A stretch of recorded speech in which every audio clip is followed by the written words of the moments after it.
Thank you, Jackson. Do we have any young people with us this morning? We have a practice of saying the universal covenant, and we like to invite young folks to lead the congregation to do that, if there's anyone who would like to. And if not young people, then we invite the young at heart. So is there anyone who's feeling young at heart this morning who would like to lead us in the universal covenant? Regis and Jenny, yours are the first enthusiastic hands that I see. So please unmute yourselves and please lead us in the covenant. We unite Are Unitarian Universalists, a people people of of open minds, minds, loving hearts, and welcoming hands. We care for each other and the planet. Tom, mute yourself.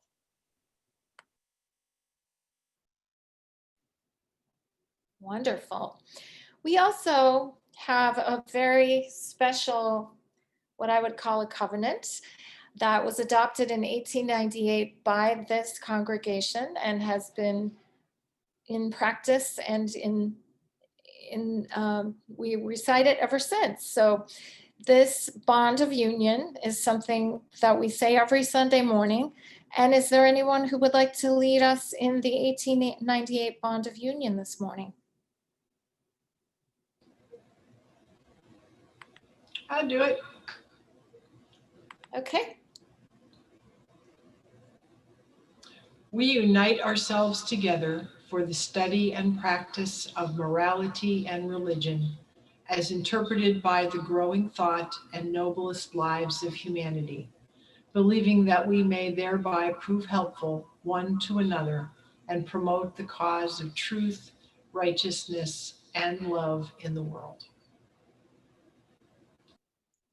Thank you, Nancy. That was Nancy, right? I couldn't see her, but I think I recognized her voice.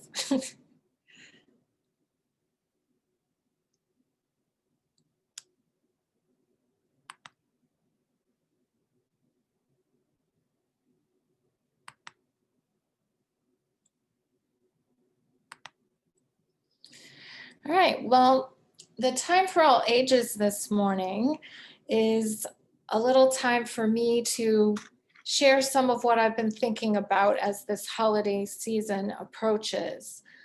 I have been thinking about some of the losses that I'm experiencing this year, the things that I can't do, the things that I love about the holidays that I'm really missing, and just about my everyday life too.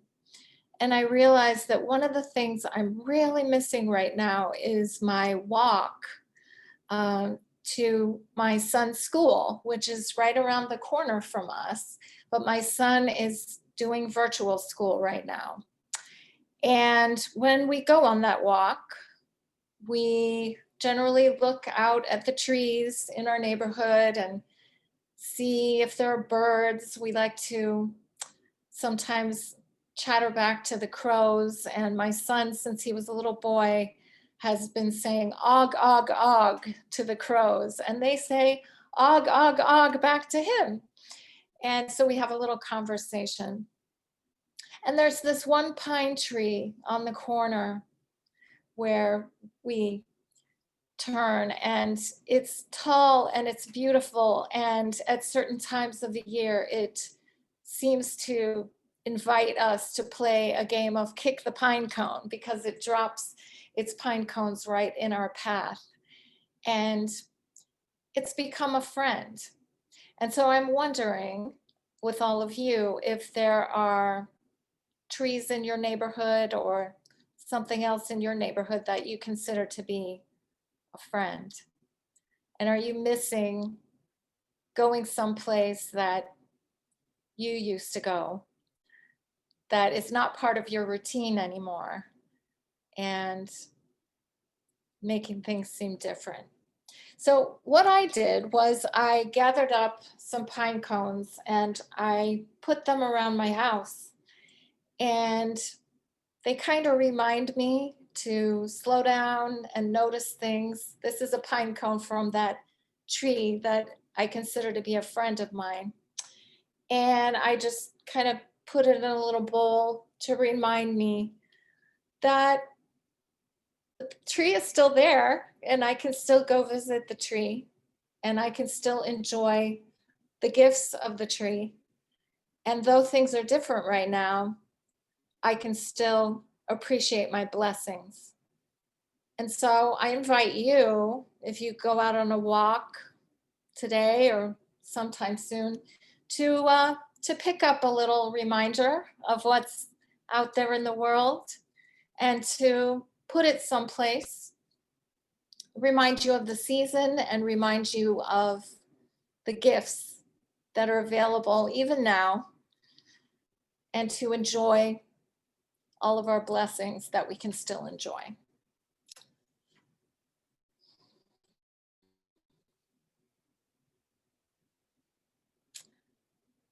And now is the time in the service when we take an offering. It's a practice of generosity, demonstrating our love and our commitment to this community. It's a little bit harder to take an offering than it used to be when we were in the sanctuary, like you see in the picture. But there are ways to share what we have with this community of love and connection. One way is to mail your donation with a check payable to UUCE, and you can mail it to the address that you see on your screen. You can also go to our website, uuerie.org/donate, and you can make a payment there. And in both cases, if your payment is being made towards your pledge, let us know and we will record it that way. Jackson will play an offertory while we are focusing on generosity and while we're being invited to share. And these are words of comfort in the hymn, Comfort Me. If you know the words, you're invited to sing along.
My friends, I must confess to you, I'm not sure that I know how to make a holiday out of all of this. I don't think I know how to take a Yule log of disgust at the entire trajectory of 2020 and a belly full of existential dread that shakes when I laugh like a bowl full of jelly, and a whole Santa sleigh piled high with anxiety about the future, and then serve it up to you with a big pretty red bow tied around it. You see, I want to give you Noels and hallelujahs, but all I've got is, oh hell no, what just happened instead. On top of everything else that's happened this year, my one go-to for instantly getting into the holiday spirit, the choral singing of Christmas carols, turns out to be a great big pandemic no-no. How can something so beautiful, so life-giving, something that brings me so much joy, be a source of danger and even contagion? I'm devastated by the loss of Christmas caroling and choral singing this year. In his song, Hallelujah, that seems to pop up everywhere these days, most notably in the movie Shrek, Leonard Cohen talks about the holy and the broken hallelujah. And I'm sorry to report that my hallelujah is feeling pretty broken this year. It's feeling like it's out of service. And maybe you're feeling broken too, or maybe you're feeling something else, sad, angry, bitter, numbed out, regretful, anxious, or blue. Maybe you're just bruised and weary at everything that we've all been through. Maybe you're feeling like you just don't care to celebrate this year. Or maybe you're feeling like you need Christmas or the holidays that you celebrate more than ever. I can't know what you're holding in your heart right now, but I know that for each and every one of us, it's a lot.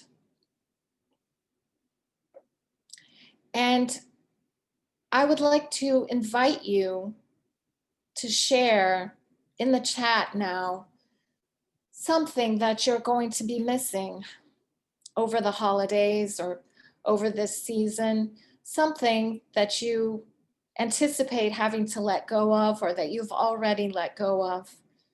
I'd like you to share that in the chat now so we can honor these losses and lament them together.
Friends, the list I am seeing in the chat makes me feel so sad for all the joy and all the delight and all the holiday connections that we have to let go of this year.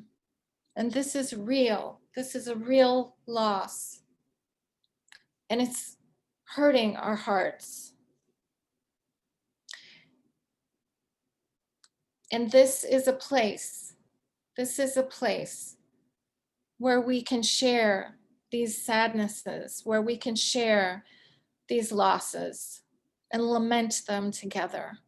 This is a sacred act of lamentation that we are doing right now.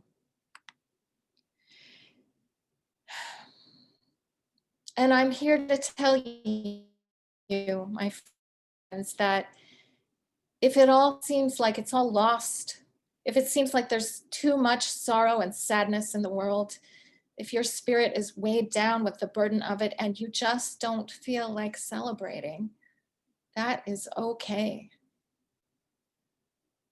And if you couldn't wait to put up the tree and the lights this year, and if you couldn't wait to do Christmas things more than ever to distract yourself from everything else that's going on in the world, that is wonderful and that is okay too.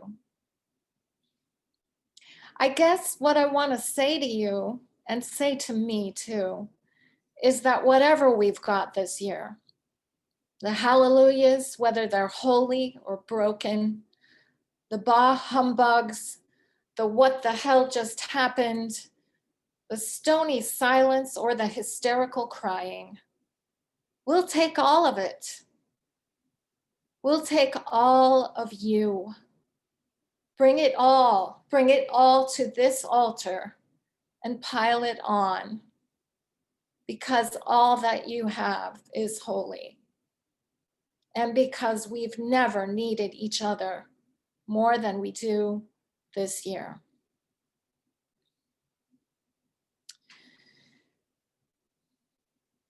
You know, once I take a moment to acknowledge these losses, once I take a moment to really let myself feel the sadness of not being able to sing in a choir, not being able to go caroling, not being able to sing in beautiful harmony with other voices, then I remember that I still can sing to myself or along with the radio, or even to a captive audience like my congregation.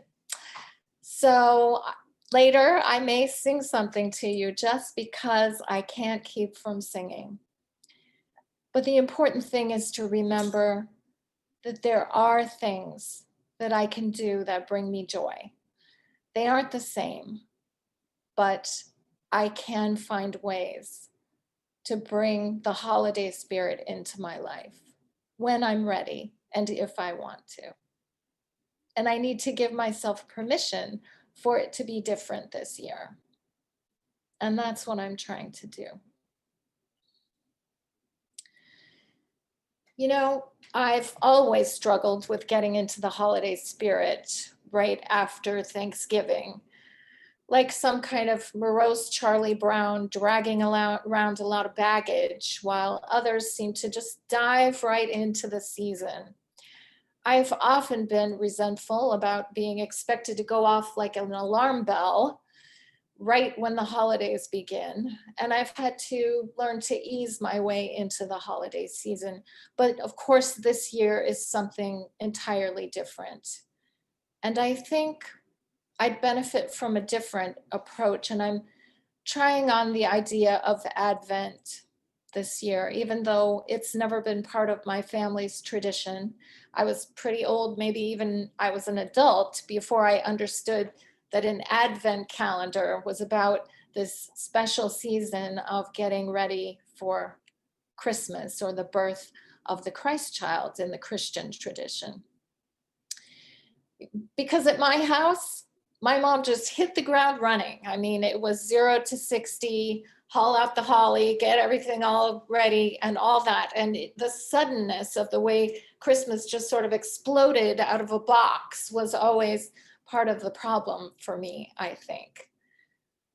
But this season, this misunderstood season of Advent in some Christian traditions, not all of them, is a time for preparing for the arrival of something that will come at a difficult time in human history. This time between the beginning of December and then the celebration on the 25th is more about an interior preparation for the fulfillment of a coming promise, even when everything around us looks grim and frightening. The wise men prepare for their journey with only mysterious signs to guide them, relying on their faith and knowing not the outcome of their preparations or even exactly where they are going. Now that is a tradition that I can get behind in 2020, this sense of waiting and hoping that the vaccine will come through, waiting and hoping that we'll be restored to a world where we can meet in person and look into each other's eyes and give each other hugs and travel to Canada and sing in a choir and go and visit beloved relatives. Those things are things we are waiting for. And we need to have hope and patience and strength and courage to meet that challenge. This feeling of difficulty and even dread, this can be the ground of hope. And so I'm choosing to live in that kind of hope this year rather than a forced, ecstatic joy. Maybe the joy will come, but I've decided to wait and be present to what is happening now and prepare myself until maybe the joy appears in its own mysterious time. My friend, the Reverend Marty Pelham, writes, "That's what Advent is. It's searching and waiting for a glimmer of hope in a world that's often filled with despair. That's what it was like for the people of the New Testament. That's what life has been like for so many people ever since. And that's what it's like for many people now. Hearts keep hoping and minds keep looking into every new face, every change. Is he the one? Is she who I've been waiting for? Are they going to be able to help me?" Reverend Pelham says, "I think I get Advent now. For me, it's never going to be a purple candle or a candy-filled calendar. I can walk less than half a mile in any direction and see people that are desperate for hope. They are always in a season of Advent. Attempting to address those needs, even with my finite abilities and resources, seems the least I can do, especially considering all the love and privilege I have known." So this year, I like the idea of not throwing everything up all at once. And it's just an idea. It may be a good fit for some, and it may be that some people really need that rush of the Christmas spirit right now. I'll see how festive I want things to become later on down the line, but just knowing that I have that choice, that I can do or not do any of my usual holiday traditions when the time feels right, that makes a big difference. One thing is for certain, not being forced to do it up for the holidays feels like a huge relief for me. And I like the idea, this Advent idea, that some mysterious presence is holding us all in a big loving container, and that we can hope for the future because good things are promised and good things will come again. And now I think I feel that song coming on. A song by Reverend Rebecca Parker that expresses this idea. There is a love holding me. There is a love holding all that I love. There is a love holding all. I rest in this love.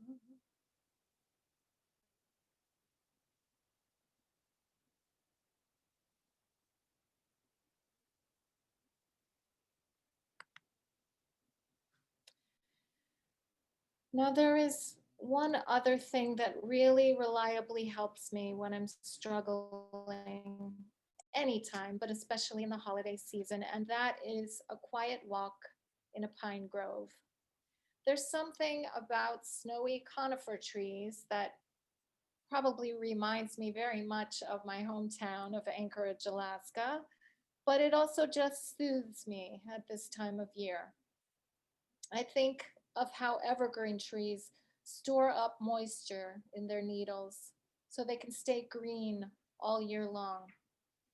And it helps me to get in touch with my own inner resilience, even at this brittle season.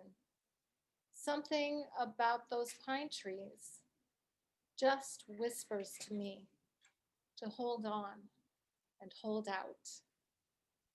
You can make it. And in fact, I'm not even sure what year it started, but at some point, as I shared earlier, I began using pine cones as a symbol and a little message to myself to slow down and get in touch with my authentic self during the holiday season. Sometimes I'll carry one around in my pocket or put it on my desk, and the sight of it just soothes me. Are there natural rhythms that help you during this time of the year? I invite you to embrace them. For you, I have these tiny little pine cones. My son and I collected them on some hikes around this area, Western New York. They're really small and cute and easy to carry, easy to mail. And each is a perfect creation of nature and also imperfect if you look. It's not perfectly round or the little spikes don't stick out exactly the same way uniformly all the way around. But it is a perfect creation of nature, and like snowflakes, each one is a little bit different. Pine cones are hard and tiny and spiky, and sometimes they are very awkward to hold. But they're beautiful in their own quiet way. And like Advent, they tell of the promise of things to come, for they contain the seeds of tall, strong, stately pine trees. Our difficult emotions are like that too. They're hard to hold. They're spiky, uncomfortable sometimes. And yet, in their own way, they are beautiful. And I am here to tell you that, like all of you, those emotions are sacred. If we sit with them, instead of shoving them aside to get to the so-called good stuff, those troubling emotions can remind us of our very deepest needs. Finding compassion for these sad and hurting parts of ourselves, these dried out parts of ourselves, spiky, hard to hold. This can open us up to the hurt and the sorrow that is all around us. And while that can be painful, it also allows us to begin to address these needs in a sad and broken world. And when we tend to the real authentic needs of ourselves and others, we find that joy bubbles up in its own unique and beautiful way. And we can create the beloved community, one emotion, one encounter, one moment at a time. And so if we were together in a sanctuary, I would bless these pine cones with all of our presence and all that we have shared today. And I would invite you to come forward and take one. But of course, once again, we find that we're not able to do that. So I will find a way to get these pine cones to all of you. You may have to pick them up from the congregation at some point. Maybe we can include them in the holiday packages with candles and things. But I would like you to accept this blessing and this token from me that your sacred, difficult emotions are welcome in our space together, and they are part of what makes you you. Now, you can take this pine cone and set it on your windowsill when you get it, or you can hang it on your tree if you want, or you can stick it on your refrigerator, or whatever you'd like to do with it. If you're more of a tactile person like I am, you can just keep it in your pocket, let your fingers find it every now and then. Whatever works for you is great. And when you see it or feel it, you can let it remind you to open up to all the emotions that come at this time of year. Don't let the Christmas machine rush you into a hollow performance of joy. Connect to your deeper self and let the joy that is on the other side of sadness come in its own rhythm and in its own season. Let it be a signal to stop and connect with the natural rhythms of our bodies and of our seasons and of our planet. Make space for everything that you're feeling, and let others do so too at this time of early winter, Advent, gearing up for Christmas, Hanukkah, whatever name you choose to mark your season. Notice when those around you are grieving or despairing or in need. Notice when you are. Let your heart guide you to reach out and connect, even now, even in this cyber environment, because there is still the act of human connection, still the sacrament of human love. This year, I invite you to create your own hallelujah, holy or broken, out of the bits of the season that feel right for you in your unique circumstances with your own emotional landscape. Find the small warm places in your heart that keep you going. Sing your favorite carol to yourself or sing it to a friend over the phone. Let the season of Advent help you find a mood that fits what you are dealing with.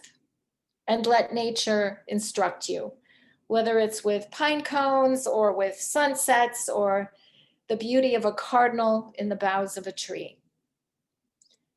I truly believe that we can continue finding times and ways to live with joy and resilience.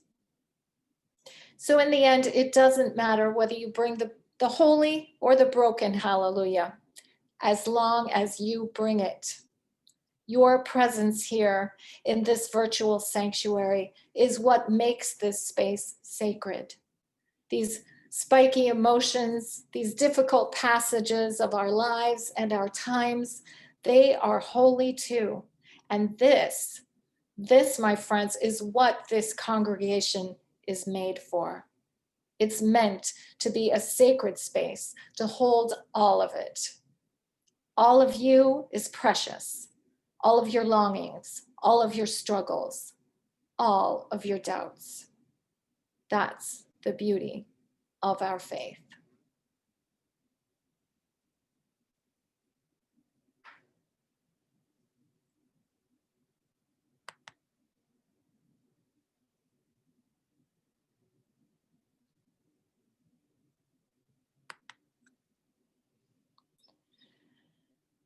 And now we will continue to share what is on our hearts in a time of sharing of joys and concerns. I invite you to share into the chat any joys and concerns that are weighing on your heart or lifting them up this week.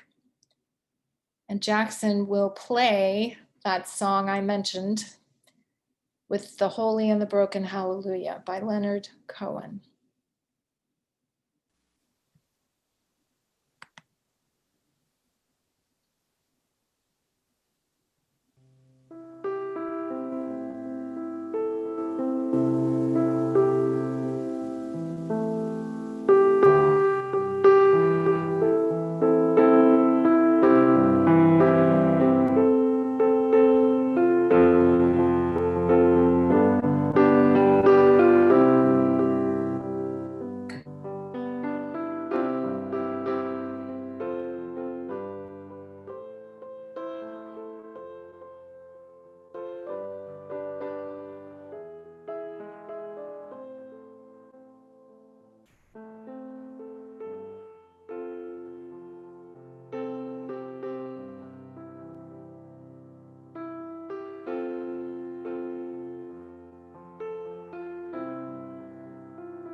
Thank you, Jackson, and thank you to all who shared what is on your heart, both in our reflections earlier and now in the joys and concerns.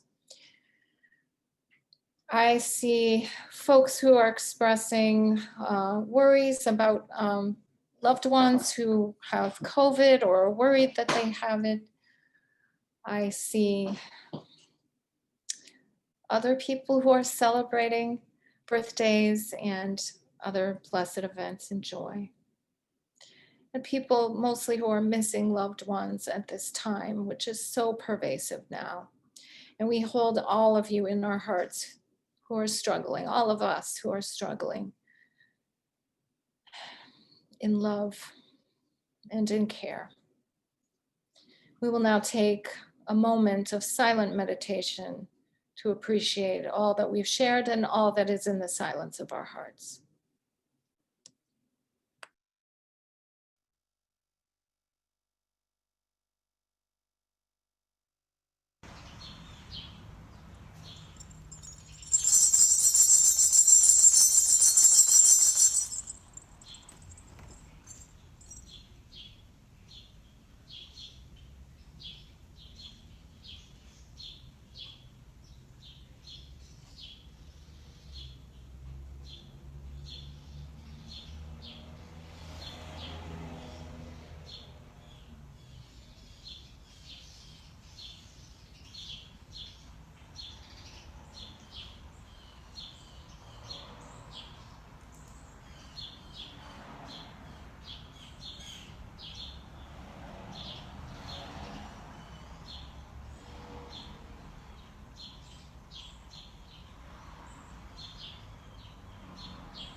Kristina, you're muted.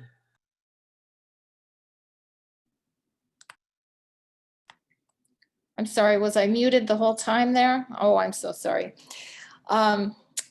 Closing words for our service this morning are from the Reverend Israel Buffardi, who leads the congregation in Lancaster, Pennsylvania.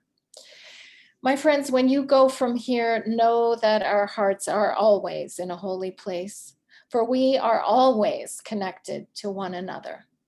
Know that deep down, our hearts beat in one universal rhythm.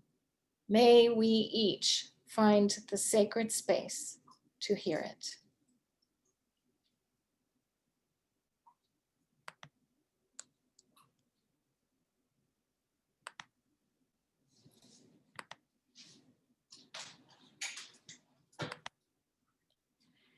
And I invite you now to extinguish your chalice if you lit one or a candle.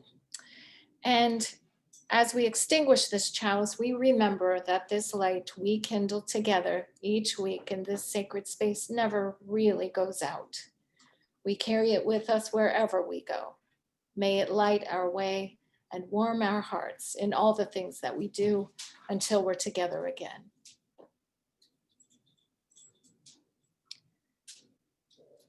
And now Jackson will play our postlude, and this will conclude our service, but we will have some announcements afterwards.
Thank you so much.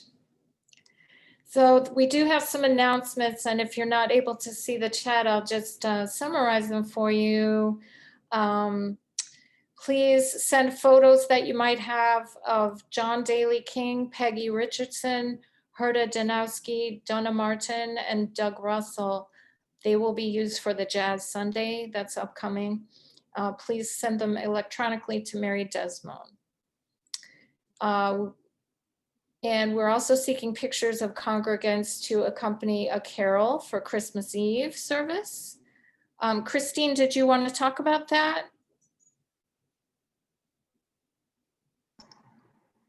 Sure, if that's okay, just for a Sure. second. Yeah, we're looking for pictures of congregants playing in the snow, open presents, holiday themed or not, to accompany Christmas carol for a Christmas Eve service. And this is being put together by the choir. So if you're interested, you can call me to send pictures, or you can email them, you can text them, whatever works for you, or just call me if you have questions. Thanks. All right. On Friday, December 11th at 6 p.m., a coalition of concerned citizens will host a community roundtable on the proposed supersized plastic processing plant on Erie's east side. And you can find the event under the Green New Deals Coalition Facebook page. And there's also a link in the chat, or you can contact Kelly Armour if you need more info. Intentional conversations are happening between members and friends of the UU Congregation of Erie right now. Someone may be calling you, and it's a way for us to connect with each other. And many have expressed how nice it is to have a chat with a fellow member. We're happy to have the opportunity to share our lives with each other, and they'll be happening over the next week or so. So please know that each of us is part of our whole. And one last announcement, if anyone's willing to help with drywall repair in the church library, please contact Howard if you're able to